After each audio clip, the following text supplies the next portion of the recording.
جب انسان پورا ٹوٹ جاتا ہے اور جب کوئی چاروں جانب اس کا مددگار نہیں ہوتا تو رب تو ہوتا ہے نا، اللہ تو اس کا مددگار ہوتا ہے نا، وہ تو پھر اپنے اس بندے کی مدد کرتا ہے نا، پھر وہ تو توانائی دیتا ہے نا، وہ تنہا نہیں چھوڑتا، وہ تو آنسوؤں والوں کے آنسوؤں پہ بڑا کرم فرماتا ہے، وہ تو قسم پرسی میں آ جاتا ہے، اس کی رحمت بڑھ کے استقبال کر لیتی۔ اور زندگی میں کبھی کوئی ایسا وقت آئے کہ آپ محسوس کریں کہ تنہا رہ گئے ہیں اور کئی اپنے بھی مخالفین کی جماعت میں نظر آنے لگے ہیں، تو اس وقت پھر دل، روح، زبان اور ذہن کو یکجا کر کے سمجھ لینا کہ جب ساری دنیا ساتھ چھوڑ جاتی ہے تو رب کی رحمتیں اس وقت بھی ساتھ رہتی ہیں، اور اللہ کی مدد اس وقت بھی بندے پہ کرم نوازی کرتی ہے۔ آزمائش آ جاتی ہے، بڑے بڑوں پہ آ جاتی ہے، لیکن بعض اوقات بڑی تکلیف ہوتی ہے جب اس بندے کو لوگ کٹہرے میں کھڑا کر دیں جس کا جرم ہی کوئی نہیں، اس شخص سے لوگ سوال جواب شروع کر دیں جس بیچارے کے خیال میں بھی وہ بات نہیں، پھر وہاں وضاحتیں دینا، نہ کردہ گناہوں کی وضاحتیں دینا، یہ بڑا بوجھ بنتا ہے، بڑی تکلیف ہوتی ہے، اور لوگ کرتے ہیں یہ کام۔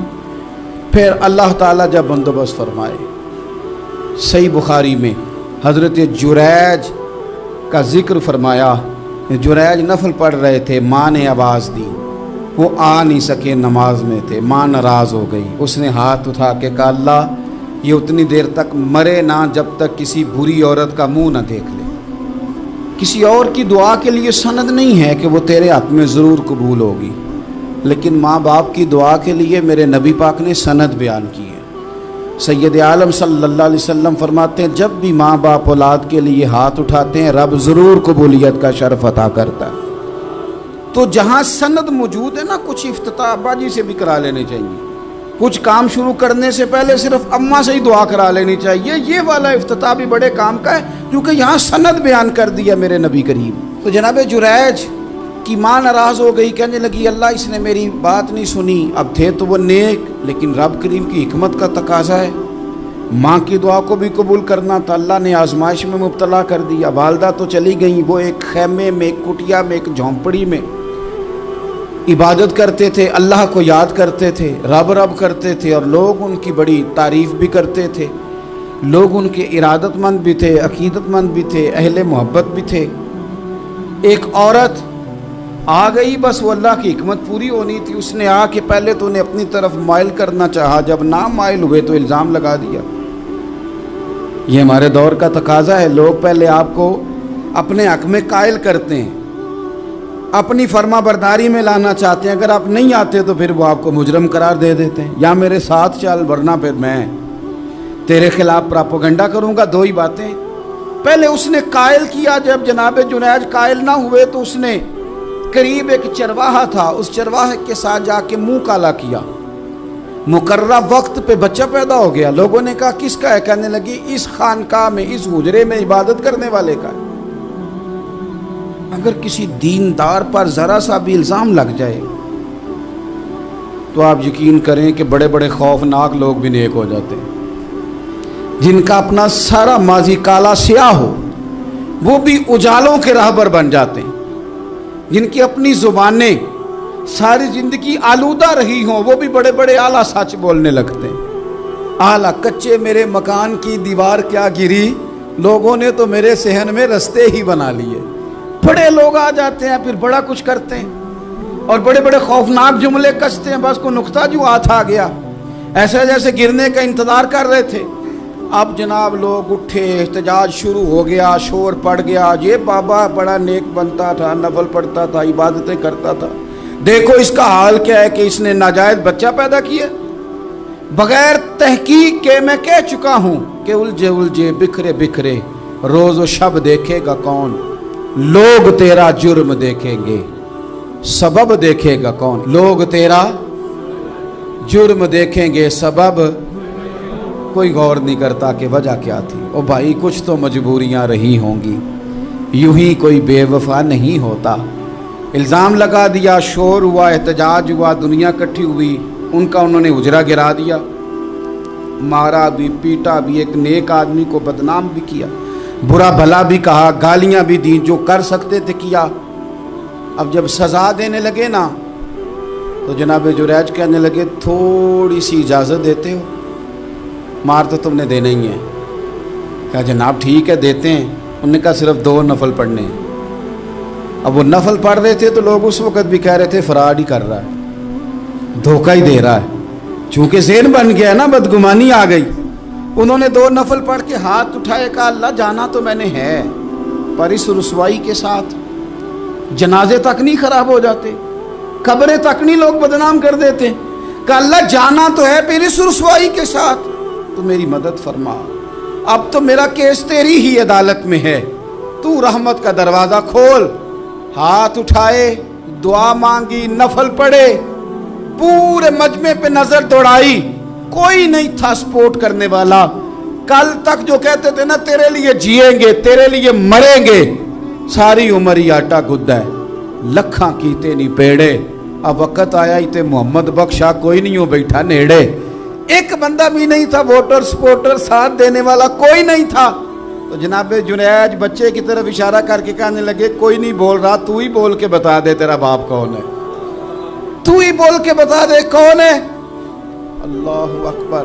میرا رب جب چاہے تو بچے بولتے ہیں، رب چاہے تو گونگے بولتے ہیں، رب جب چاہے تو پھر پتھر بھی بولتے ہیں۔ جب کہا نا تو ہی بتا تو بچہ بولا، اور بول کے کہنے لگا میرا باپ جریج نہیں، میرا تو وہ ہے جو بکریاں چرانے والا ہے، وہ میرا باپ۔ جب رب کریم نے توفیق دی تو بچہ بول پڑا۔ جب رب بندوبست کرتا ہے کسی کی عزت کی حفاظت کا تو پھر کوئی اسے رسوا کر سکتا؟ یاد رکھنا جب رب محافظ ہو تو پھر لوگوں کا پراپوگنڈا وہاں کچھ کر سکتا؟ لوگ کئی دفعہ بڑا گہرا جال بنتے ہیں، سازش کا رنگ بڑا گہرا ہوتا ہے، عام سادے آدمی اس کو سمجھ نہیں پاتے، اس پراپوگنڈے کا حصہ ہو جاتے ہیں، انہیں پتہ ہی نہیں چلتا یہ بات دراصل کیا کی جا رہی ہے۔